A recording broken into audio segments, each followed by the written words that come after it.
Hello everyone. PCI certificate మామూలు మనకు 5 years వ్యాలిటీ ఉంటుంది. సో మనకు వచ్చేసి pharmacy council of India 3 months grace period ఇస్తుంది.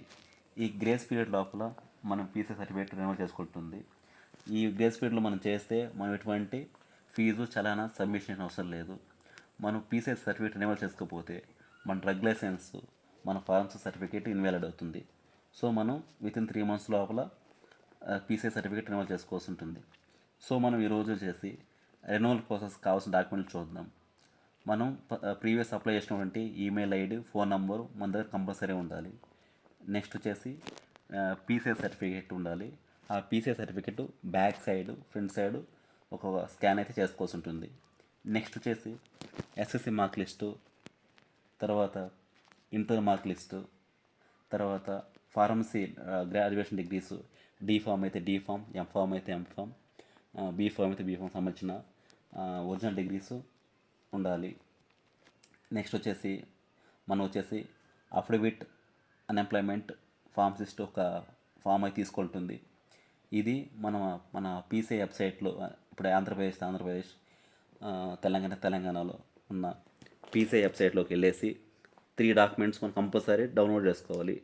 దాంట్లో ఫస్ట్ వచ్చేసి అఫిడవిట్ ఎంప్లాయ్మెంట్ ఫార్మసిస్ట్, నెక్స్ట్ వచ్చేసి candidate verification form by gazette officer, third one వచ్చేసి సెల్ఫ్ డిక్లరేషన్. ఈ 3 కంపల్సరీ వచ్చేసి మనం వెబ్సైట్లోకి వెళ్ళి తీసుకోవాలి. ఫస్ట్ వచ్చేసి మనము ఈ అఫిడవిట్ ఎంప్లాయ్మెంట్ అండ్ ఫార్మసిస్ట్ వచ్చేసి మనం 20 రూపీస్ నాన్ జ్యుడిషియల్ స్టాంప్ పేపర్లు తీసుకోవాలి. ఇది ఎలా తీసుకోవాలంటే నియర్ బై ఉన్నటువంటి లాయర్ దగ్గరికి వెళ్ళేసి సో మన ఈ మ్యాటర్ అంతా దాంట్లో టైప్ చేసి సో అక్కడైతే తీసుకోవాల్సి ఉంటుంది. ఇది ఎవరికంటే యూజ్ అయితే ఎవరైతే వర్క్ చేయకుండా ఉంటారో వాళ్ళు అయితే కంపల్సరీ ఈ ఫామ్ అనేది పెట్టాల్సి ఉంటుంది. Next recent colour passport size photo ఒకటి పెట్టాలి. Next candidate signature, next candidate verification form by gazette officer ఒక ఫామ్ పెట్టాలి. ఇది ఈ వెబ్సైట్లో తీసుకొని ఇక్కడ వచ్చేసి మన నేము, మన father name, certificate number, next మన ఫార్మసీ ఎప్పుడైతే మనకు ఇచ్చుంటుందో ఆ ఫామ్ యొక్క డేట్ ఇక్కడ మెన్షన్ చేసి కింద వచ్చేసి ఒక పాస్పోర్ట్ సైజు దాని మీద వచ్చేసి గెజిట్ ఆఫీసర్ సైన్ తీసుకొని స్కాన్ చేసుకోవాల్సి ఉంటుంది ఈ candidate verification form by gazette ఆఫీసర్లో. నెక్స్ట్ వచ్చేసి సెల్ఫ్ డిక్లరేషన్ ఫామ్ అనేది సబ్మిషన్ చేయాలి. ఇది ఎలా ఉంటుందంటే ఫస్ట్ మన నేము, మన ఫాదర్ నేము, మన ఏజ్ రాస్తాము, అడ్రస్ మొత్తం రాస్తాము. సో ఇక్కడ ఫస్ట్ సెక్షన్ వచ్చేసి previous and present employment details ఉంటుంది.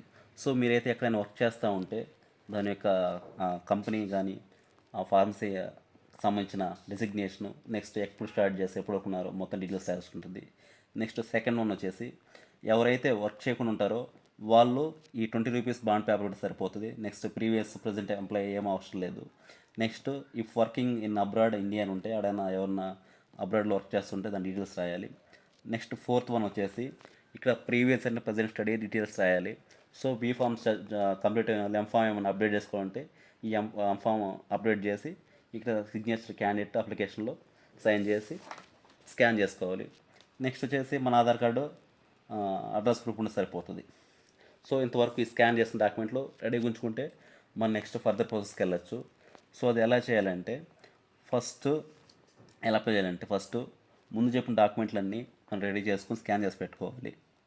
తర్వాత మీరు ఏపీ అయితే ఏపీ, తెలంగాణ వెబ్సైట్లోకి వెళ్ళి అక్కడ ఉన్నటువంటి ఆన్లైన్ సర్వీస్లోకి వెళ్ళాలి.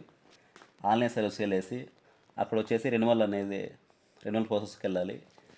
రెన్యువల్ ప్రాసెస్లో అక్కడ ప్రైమరీ డీటెయిల్స్ ఉంటుంది. ప్రైమరీ డీటెయిల్స్ లాగిన్ అవ్వాలి. సో తర్వాత రిక్వైర్డ్ డాక్యుమెంట్స్ అప్లోడ్ చేసి అప్లికేషన్ పే చేస్తే రెన్యువల్ ప్రాసెస్ అయిపోతుంది. సర్టిఫికేట్ మన మెయిల్కి వచ్చేస్తుంది. ఇలాంటి మరిన్ని అప్డేట్స్ కోసం మన ఫార్మా ఛానల్ సబ్స్క్రైబ్ చేసి మీ ఫ్రెండ్స్కి షేర్ చేయండి. రెన్యువల్ కోసం సంబంధించిన ఎటువంటి సందేహాలు ఉన్నా మన కామెంట్ సెక్షన్లో కామెంట్ చేయండి. Thank you.